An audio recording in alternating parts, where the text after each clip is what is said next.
আপনি শুধু চামড়া পচেছে এটা দেখেছেন কেন? 1 কোটি পশু বিক্রি হয়েছে, ওখানে বেশ কিছু পশু তো মারাও গিয়েছে, আপনারা এটা রিপোর্টে কেন বলেননি?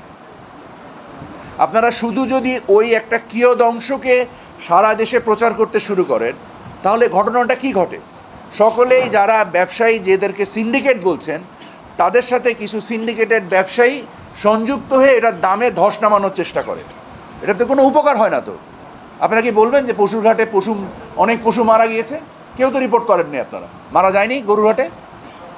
আমাদের এলাকায় মারা তো গিয়েছে, কই আপনারা তো কেউ রিপোর্ট করেননি।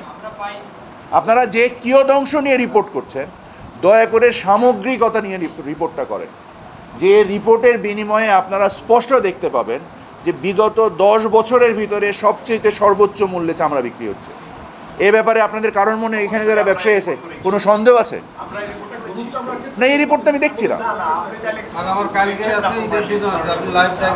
Thank you very much. আমাকে একটু লিঙ্কটা পাঠিয়ে দেন, আমি দেখে নেব।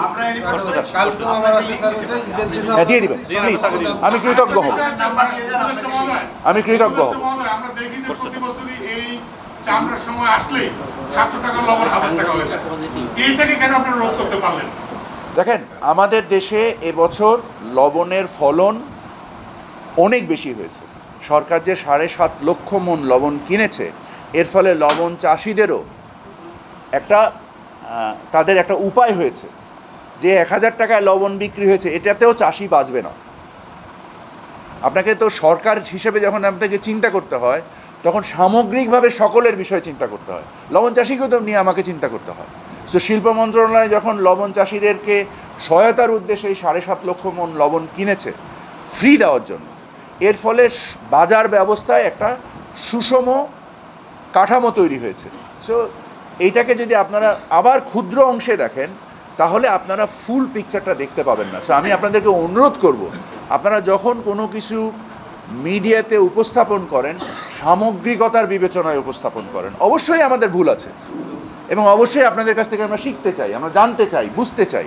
এখানে যেরকম এসে আমরা জানতে পারলাম যে অনেক মাদ্রাসা লবণ এবং চামড়া আলাদা বিক্রি করে দিয়েছে। এটা যেহেতু বাংলাদেশ সরকার এই বছর প্রথম ইতিহাসে এই ব্যবস্থা নিয়েছে, এখানকার ভুল সত্য সঠিক জিনিস সম্বন্ধে আপনাদের কাছ থেকে সে শিখে জেনে ছাগলের চামড়ায় উপযুক্ত মূল্য পাওয়া যাচ্ছে না আমরা জানতে পারলাম।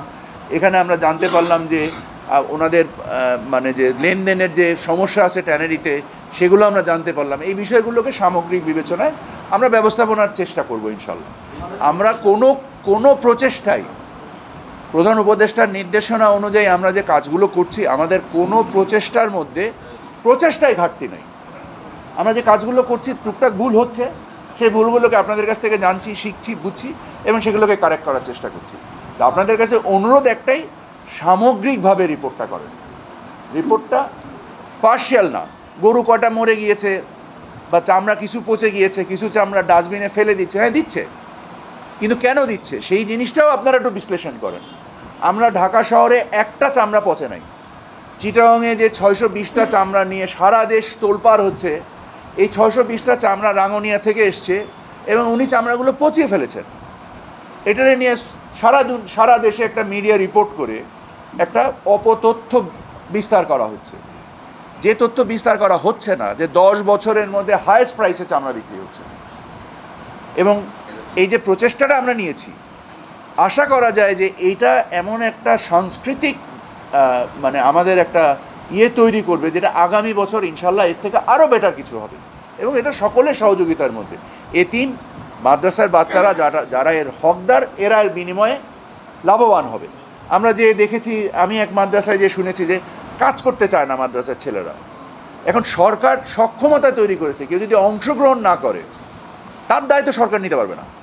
আমাদেরকে সকলকে সামগ্রিকভাবে অংশগ্রহণের মাধ্যমে আমাদের অর্থনৈতিক উন্নয়ন, আমাদের এতিমের হকের আদায় এবং আমাদের রাষ্ট্রীয় যে অর্জনের যে জায়গাটা, সেই জায়গাটাকে আমাদের সামগ্রিকভাবে চিন্তা করতে হবে। আপনাদের সকলকে ধন্যবাদ। আমাদেরকে এখন উঠতে হবে। আসসালামু আলাইকুম।